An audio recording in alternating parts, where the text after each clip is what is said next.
안녕하세요. 빌딩 지향쌤입니다. 안녕하세요. 서현웅 마스터입니다. 인간 승리의 표본 두 부부. 아, 인간 승리인가요? 처음 만날 때 생각하면은 빠마 머리에 차태현 머리여가지고 많이 컸다. 정확하게 두 분이 시작했던 나이가 몇 살이셨어요? 부부로서 이제 시작점. 25, 27. 예. 그게 몇 년도였어요? 2009년도입니다. 정확합니다. 2009년 그리고 2023년 14년의 시간이 흘렀는데 얼마나 발전했는지 좀 개인적으로 궁금하거든요. 2009년도에 두 부부의 자산은 얼마였나요? 보증금 500만 원. 그때 썰을 또 풀어드리면 본인이 보증금이 있으니까 누나는 가구를 사 이렇게 해가지고 의왕 가구단지 가가지고 우왕 가구단지 가가지고 그 화장대는 있어야 되니까 화장대, 침대, 그 다음에 협탁, LCD TV였나? 그래서 LCD TV 이렇게 딱 4가지 사니까 딱 500만 원이더라고요.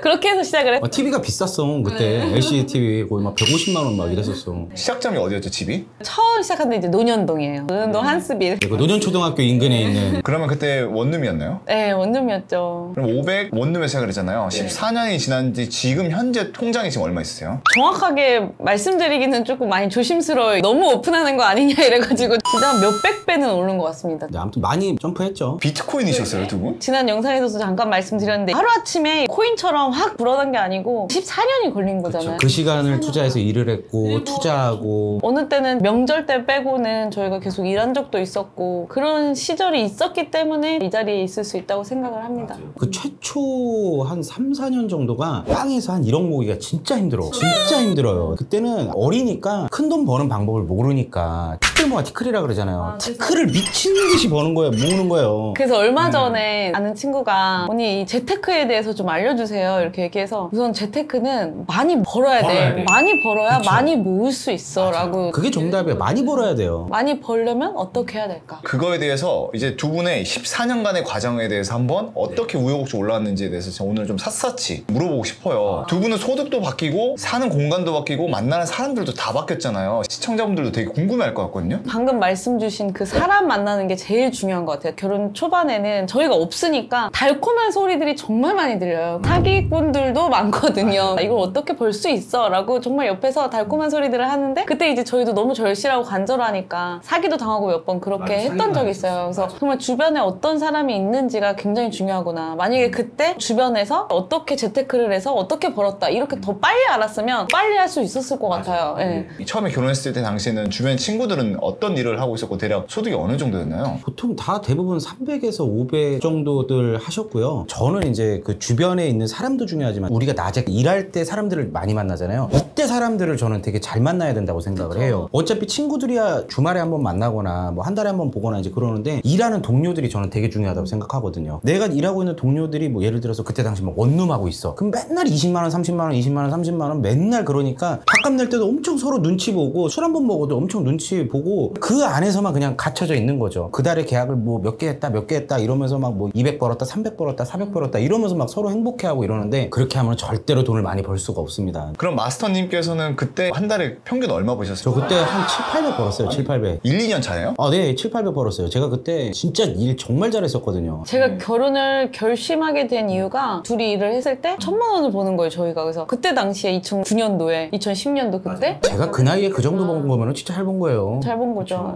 근데 그렇게 1,000만 원 매월 벌진 않았어요. 또 이게 버는 날도 있고 안 되는 날도 있고 그런 것 같습니다. 그러면 2009년도에 한 1,000만 원 벌었습니다. 그러다가 갑자기 소득이 점프하기 시작한 게 또 몇 년도 정도였어요? 이제 저희가 본격적으로 이제 상가 사무실을 하게 되면서 관리자로 이제 바뀌었죠. 나 같은 사람을 여러 명을 만들어야겠다. 그때 당시 한 15명의 직원을 데리고 일을 했었는데 그때 소득 수준이 한 3천 정도 저희가 월 이제 벌었죠. 그게 몇 년도였어요? 그때 한 2014년? 그러면 5년 뒤에 바뀌었는데 그 바뀌게 된 계기가 있었나요? 그때 당시에 주거용 부동산 시장이 너무 많은 사람들이 너도 나도 막 몰린 거예요. 후발주자들이 또 올라오잖아요. 되게 몰려. 경쟁이 심해져. 아, 그럼 우리 이제 이거 원룸 중개 그만하고 사무실 상가로 해보자. 근데 하나 확실한 건 원룸이나 이런 오피스텔을 할 때는 수수료가 작아요. 20만 원, 30만 원, 40만 원 이러는데 상가 사무실을 하니까 수수료가 아무리 작아도 100만 원, 200만 원 한 건을 하면은 심지어는 뭐 400만 원, 500만 원, 1000만 원도 한 건에서 나올 수가 있는 거죠. 많이 벌 수 있는 확률이 더 높아진 거죠. 이렇게 말씀드리면 좀 이해하기 쉬우실 게 사무실 같은 경우 이제 강남에서 정말 작은 사무실들은 뭐 한 1,000에 100 중소형 사무실을 찾는다 그럼 뭐 3,000에 뭐 3, 400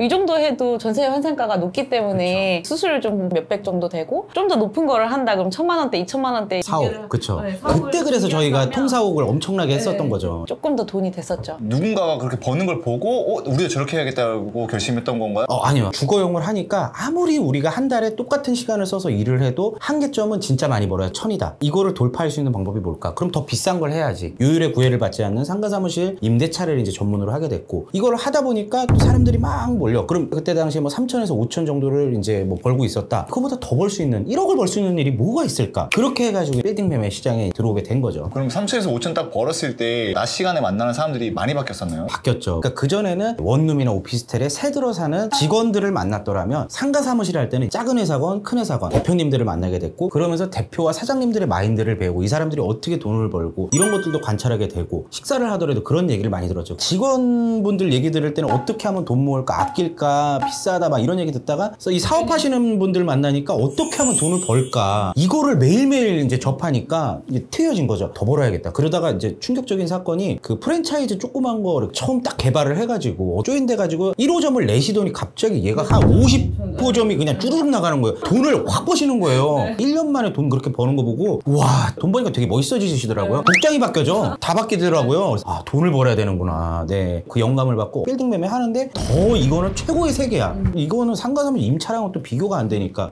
근데 만나는 게 건물주거나 예비 건물주거나 둘 중에 한 분을 만나잖아요. 또 달라지는 거죠. 저희가 이 현업에 있으면서 그렇게 대표님들 만나 뵙고 건물주분들 만나 뵙게 되면서 저희가 이렇게 다 습득이 된 것 같아요. 두 분을 보면 어떤 느낌이냐, 게임 하시는 것 같아요. 레벨이 꽉 차면 그 다음 전직이라는 시스템 있잖아요. 정확하게 얘기하면 그거예요. 네. 근데 일반적으로 지금 이 영상을 보시는 분들 중에 자영업자나 사업하시는 분들 아닌 분들도 많을 거라고 생각해요. 맞아요. 근데 그분들은 내가 환경을 이렇게 바꾸기 쉬운 게 아니잖아요. 쉽지 않죠. 어떻게 해야 될까요, 도대체? 근데 그거는 양날의 칼이라고 저는 생각을 해요. 뭔가 그러니까 잃고 싶지도 않고 얻고 싶기만 하다. 안 될 논리예요. 나도 이거에 대해서 모든 걸 다 걸어야 돼요. 저희 같은 사업하는 사람들, 장사하시는 분들은요, 모든 걸 매 순간 다 걸고 해요. 이만큼 뭐 안전장치를 해놓고 한다던가 이런 거 없어요. 항상 뭘 할 때 모든 걸 다 걸어요. 근데 그 직장인 분들이나 뭐 이런 분들 다 걸지 않더라고요. 항상 안 되면 어떡하지? 안 되면 어떡하지? 이 생각하는 시간이 너무 많아요. 그게 쉽지가 않아요. 이 테두리 안에 있으니까. 아무래도 여길 나오면은 세상이 막 끝날 것 같고. 여러분들 이것만 좀 생각하세요. 안 되면 어떡하지가 아니고 안 되면 안 되라고 생각하면 못할 건 없다고 생각합니다. 오, 요즘 뭐 명언집 읽으세요? 아니요.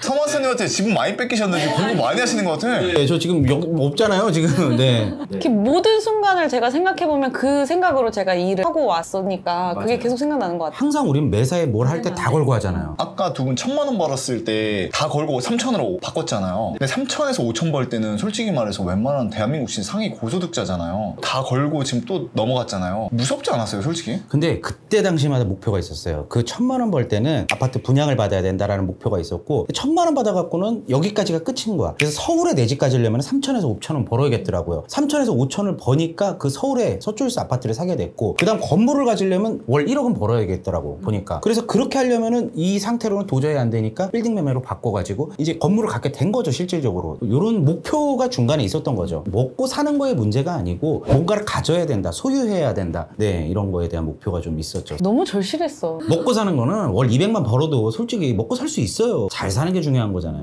시청자분들이 진영쌤네처럼 건물주가 되려면 월 얼마나 벌어야 되나요? 막 항상 있는데 이거에 대한 명확한 답을 안 주셨거든요. 근데 방금 주셨어. 그럼 이제 여기서 시청자분들 이런 걱정을 할 것 같아요. 그럼 난 월 1억을 절대 못 버는데 그럼 결국 나는 건물주가 못 되는 건가? 아니죠. 그 1억을 벌 수 있게 내가 어떻게 해야 되지? 뭘 해야 되지? 사업자라면 내가 사업을 어떻게 운영할 것이고, 아니 월급이라면 얼만큼이 내 연봉을 올려서 언제는 내가 1억을 벌 수 있을까? 이런 구체적인 계획을 세울 수가 있다고 생각합니다. 근데 현실적으로 1억이 못 버는 직장인들도 있을 거 아니에요. 너무 제가 센 발언을 하는 것 같기는 한데, 그게 안 된다고 하면 건물주를 목표로 세우면 안 된다고 생각을 합니다. 내가 이 1억을 못 벌 것 같아. 그럼 건물주 꿈을 꾸면 안 되죠. 내가 이걸 갖고 싶은데 이만큼의 소득을 올릴 그만한 간절함과 절실함으로 노력을 해서 안 되면 안 된다는 생각을 가지고 할 수 있어야 된다고 생각을 해요. 네, 그리고 건물을 산다고선 치더라도요, 건물주도 또 하나의 직업이에요. 건물 샀다고 해서 막 놀러 다니고 월세 받고 이러실 것 같죠? 절대 아닙니다. 제가 만나본 10명 중에 9명의 건물주들은 건물주라는 직업이 따로 있는 거고 본업들 따로 다 있으세요. 본업에서 그 누구보다 엄청 열심히 사세요, 진짜. 이 자산의 크기를 키우려고 건물을 사는 거지, 매일 내가 월세 받으면서 놀아야겠다 이런 거 절대 아닙니다. 진영 대표님이 현실적으로 얘기해 주시니까 뼈 맞았는데 좀 정신이 번쩍 드는 것 같아요. 아, 내가 너무 얻으려고만 했구나. 근데 늘 두 마리 토끼는 못 잡는다고 생각해요. 여긴 잡으셨잖아요. 건물주의 예쁜 와이프. 전생에 나라를 구했나 봅니다, 제가. 오늘 두 분의 얘기를 좀 듣다 보니까 답이 딱 보였어요. 아, 내가 낮에 만나는 사람들이 누구냐가 진짜 중요하구나. 친구가 중요한 게 아니라. 사람은 정말 주변에 어떤 사람이 있느냐에 따라서 달라진다. 그러면 지금 두 분은 원룸 중개하다가 1차 전직을 했고, 고급주택으로 2차 전직을 했고, 상가 사무실 뭐 한 3차, 빌딩 4차. 그리고 5차 디벨롭까지 갔습니다. 그 다음 6차는 뭐예요? 많은 분들이 굉장히 저희한테 또 관심이 있어 해주시고 기대해 주시는 분들이 많아서 지금 저희가 굉장히 즐겁게 재밌게 하고 있거든요. 6차는 저희가 다음에 넘어가야 되긴 하겠지만 아직까지는 너무 즐겁게 하고 있다. 5차에서 최고봉을 한번 또 일단 찍어보고요. 많은 분들한테 진짜 저희가 틀리지 않았다는 거, 수많은 결과물들을 만들어 드리고 6차 전직을 한번 해보도록 하겠습니다. 그럼 유튜버는 도대체 몇 차 전직이에요? 유튜버는 이제 5차에서 6차 사이에 이제 중간에 껴있는 거죠. 유튜브도 저희가 목표가 있어요. 처음에 우리가 2만을 해보자, 5만 하자, 7만 해보자, 8만에서 10만, 이게 앞으로의 목표가 계속 있었거든요. 근데 그렇게 하다 보니까 정말 매일 영상도 찍게 되고 매일 영상도 올리게 되고 절실하니까 간절하니까 행동할 수밖에 없고 하다 보니까 이 목표에 다가가는 것 같아요. 정성을 다하면은 진짜 그거 알아주시더라고요. 정말 시청해주시고 구독해주셔서 너무너무나 감사합니다. 아, 정성을 다해야 됩니다. 네, 오늘 이렇게 저희 처음 만난 스토리부터 500만 원에서부터 얘기를 나눠봤는데요. 건물주 얘기만 하다 보니까 사실 저희 시청자분들 중에 뭐 20대 분들도 많으시고 거리가 멀다 생각하시는 분들 계실 수도 있는데요. 저희 방송을 보시고 뭐 건물주 이런 목표가 아니라 단계별로 성장하는 과정 보시면서 앞으로의 이런 목표 잡는 그런 설정을 하시면 좋으실 것 같습니다. 그렇죠. 꼭 건물주가 인생의 전부는 아니잖아요. 그렇죠? 개인마다 다 다르잖아. 구체적으로 좀 잡으실 수 있는 멘토 역할을 좀 하고 싶습니다. 네, 오늘도 시청해주셔서 너무 감사드리고요. 저희는 또 다음에 좋은 컨텐츠로 찾아뵙도록 하겠습니다. 감사합니다. 감사합니다.